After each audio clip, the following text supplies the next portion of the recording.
It was a magical rose, clearly. Even Bryony's enthusiastic rambler was only pushing out leaflets and had not manifested any buds yet. Still, all flowers were a little magical, weren't they?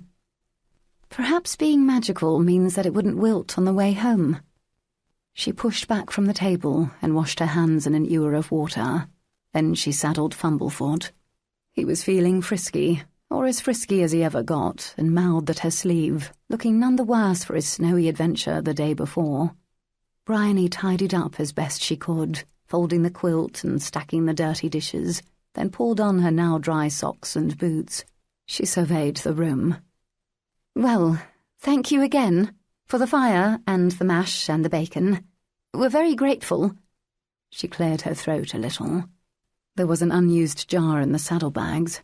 She poured an inch of water into it and transferred the rose into the jar. Once she got outside and mounted, she could find some place to tuck it so that it wouldn't splash about too badly or get crushed. Iris worried much more than her other sister, and it would be a good peace offering for having been gone all night in the snow. And admit it, it's also proof that this happened at all, because surely no one will believe you otherwise. The door to the hallway opened at a touch. She led Fumblefoot through it and was pleased and secretly relieved to see that the puddles and the pony droppings had vanished in the night. She stretched out a hand to the door to the entryway. Something roared. The sound came from all directions, the echoes battering down the hallway until it was impossible to tell the source. Perhaps the house itself was growling. Fumblefoot jerked back against the reins, and Bryony had to grab for them as a roar came again. The floor seemed to shake, and at first she thought that it was an earthquake or an avalanche, for surely such a sound could not come from a living throat. Then it came again, and there was a snarling to it, and it fell down to a growl that shook her bones and rattled the candlesticks in their silver sconces. "This is it," thought Bryony.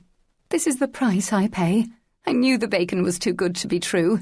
She grabbed Fumblefoot's reins tightly so that he would not bolt back down the hallway, because the inside of the house must surely be its hunting ground, and they would have to go forward if they had any chance of escape. She shoved hard against the door, and it slammed back against the wall. The entryway lay before them. "Through the door, we have to get through the door. If we get outside, perhaps there's a chance." The door to the outside was open. Standing in the doorway, a great black shape against the snow, was a beast.